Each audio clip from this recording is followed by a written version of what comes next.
ನಮಸ್ಕಾರ friends, tech news Kannada YouTube ಚಾನಲ್ಗೆ ಸ್ವಾಗತ. ಆದಿತ್ಯ ಬಿರ್ಲಾ ಕ್ಯಾಪಿಟಲ್ ಫೌಂಡೇಶನ್ ವತಿಯಿಂದ ನೀಡುವ ಆದಿತ್ಯ ಬಿರ್ಲಾ ಕ್ಯಾಪಿಟಲ್ ವಿದ್ಯಾರ್ಥಿ ವೇತನಕ್ಕೆ ಅರ್ಜಿಯನ್ನು ಕರೆಯಲಾಗಿದೆ.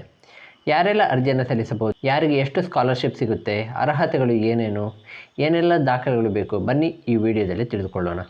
ವಿಡಿಯೋನ ಸ್ಕಿಪ್ ಮಾಡದೆ ಕೊನೆ ತನಕ ನೋಡಿ. ಮಾಹಿತಿ ಇಷ್ಟ ಆದರೆ ಮಾತ್ರ ಸಬ್ಸ್ಕ್ರೈಬ್ ಮಾಡಿ ಸಪೋರ್ಟ್ ಮಾಡಿ. ಆದಿತ್ಯ ಬಿರ್ಲಾ ಕ್ಯಾಪಿಟಲ್ ಫೌಂಡೇಶನ್ ವತಿಯಿಂದ 9ರಿಂದ 12ನೇ ತರಗತಿ ಓದುವ ವಿದ್ಯಾರ್ಥಿಗಳಿಗೆ ಹಾಗೂ ಪದವಿ ಕೋರ್ಸ್ಗಳಲ್ಲಿ ಓದುತ್ತಿರುವ ವಿದ್ಯಾರ್ಥಿಗಳಿಗೆ ಅವರ ವಿದ್ಯಾಭ್ಯಾಸದ ಅನುಕೂಲಕ್ಕಾಗಿ ಸ್ಕಾಲರ್ಶಿಪ್ಪನ್ನು ನೀಡುತ್ತಿದೆ. ಅರ್ಹ ವಿದ್ಯಾರ್ಥಿಗಳು ಇದರ ಪ್ರಯೋಜನವನ್ನು ಪಡೆದುಕೊಳ್ಳಬಹುದು. ಯಾರೆಲ್ಲ ಅರ್ಜಿಯನ್ನು ಸಲ್ಲಿಸಬಹುದು? 9ನೇ ತರಗತಿಯಿಂದ 12ನೇ ತರಗತಿಯವರೆಗೆ ಓದುತ್ತಿರುವ ವಿದ್ಯಾರ್ಥಿಗಳು ಹಾಗೂ ಸಾಮಾನ್ಯ ಪದವಿ ಮತ್ತು ವೃತ್ತಿಪರ ಪದವಿ ಕೋರ್ಸ್ಗಳಲ್ಲಿ ವ್ಯಾಸಂಗ ಮಾಡುತ್ತಿರುವ ವಿದ್ಯಾರ್ಥಿಗಳು ಈ ಸ್ಕಾಲರ್ಶಿಪ್ಗೆ ಅರ್ಜಿಯನ್ನು ಸಲ್ಲಿಸಬಹುದು. ಯಾರಿಗೆ ಎಷ್ಟು ಸ್ಕಾಲರ್ಶಿಪ್ ಹಣ ಸಿಗುತ್ತೆ?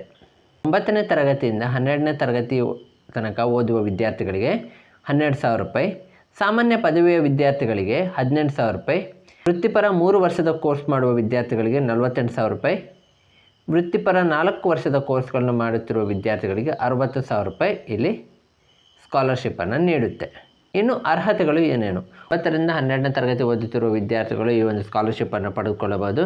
ಜೊತೆಗೆ ಭಾರತದಲ್ಲಿ ಮಾನ್ಯತೆ ಪಡೆದ ಕಾಲೇಜುಗಳು, ವಿಶ್ವವಿದ್ಯಾನಿಲಯಗಳಲ್ಲಿ ಯಾವುದೇ ಸಾಮಾನ್ಯ ಪದವಿ ಕೋರ್ಸ್, 3 ವರ್ಷಗಳ ವೃತ್ತಿಪರ ಪದವಿ ಕೋರ್ಸ್ ಹಾಗೂ 4 ವರ್ಷಗಳ ವೃತ್ತಿಪರ ಪದವಿ ಕೋರ್ಸ್ಗಳಲ್ಲಿ ವ್ಯಾಸಂಗ ಮಾಡುವ ವಿದ್ಯಾರ್ಥಿಗಳು ಅರ್ಜಿಯನ್ನು ಸಲ್ಲಿಸಬಹುದು. ವಿದ್ಯಾರ್ಥಿಗಳು ಹಿಂದಿನ ತರಗತಿಗಳಲ್ಲಿ 60% ಮಾರ್ಕ್ಸ್ ಪಡೆದಿರಬೇಕು. ವಿದ್ಯಾರ್ಥಿಗಳ ಕುಟುಂಬದ ವಾರ್ಷಿಕ ಆದಾಯ 6 ಲಕ್ಷ ರೂಪಾಯಿ ಮೀರಿರಬಾರ್ದು.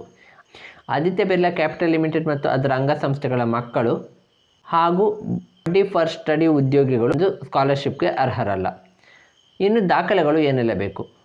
ಪಾಸ್ಪೋರ್ಟ್ ಗಾತ್ರದ ಫೋಟೋ, ಹಿಂದಿನ ಶೈಕ್ಷಣಿಕ ಅರ್ಹತೆಯ ಅಂಕಪಟ್ಟಿ, ಗುರುತಿನ ಪುರಾವೆ, ಆಧಾರ್ ಕಾರ್ಡ್, ವೋಟರ್ ID, ಚಾಲನಾ ಪರವಾನಗಿ, ಪ್ಯಾನ್ ಕಾರ್ಡ್, ಪ್ರಸಕ್ತ ವರ್ಷದ ಪ್ರವೇಶ ಪುರಾವೆ, ವಿದ್ಯಾರ್ಥಿಯ ಅಥವಾ ಪೋಷಕರ ಬ್ಯಾಂಕ್ ಖಾತೆಯ ವಿವರ, ಆದಾಯ ಪ್ರಮಾಣ ಪತ್ರ.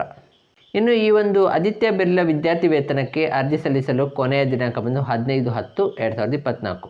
ಅವರಿಗೆಲ್ಲ ಈ ಒಂದು ಸ್ಕಾಲರ್ಶಿಪ್ನ ಅಗತ್ಯ ಇದೆ ವಿದ್ಯಾಭ್ಯಾಸವನ್ನು ಮುಂದುವರಿಸೋದಕ್ಕೆ. ಯಾರಿಗೆಲ್ಲ ಈ ಒಂದು ಸ್ಕಾಲರ್ಶಿಪ್ನ ಅವಶ್ಯಕತೆ ಇದೆ ಅವರು ಈ ಒಂದು ಸ್ಕಾಲರ್ಶಿಪ್ಗೆ ಅರ್ಜಿಯನ್ನು ಸಲ್ಲಿಸಿ ಅದರ ಒಂದು ಪ್ರಯೋಜನವನ್ನು ಪಡ್ಕೊಳ್ಳಿ. ಇದಾಗಿತ್ತು ಇವತ್ತಿನ ಮಾಹಿತಿ. ಈ ವಿಡಿಯೋ ಇಷ್ಟ ಆಗಿದ್ದರೆ ಲೈಕ್ ಮಾಡಿ, ಶೇರ್ ಮಾಡಿ, ಹಾಗೆ ಚಾನಲ್ನ ಸಬ್ಸ್ಕ್ರೈಬ್ ಮಾಡಿ ಸಪೋರ್ಟ್ ಮಾಡಿ.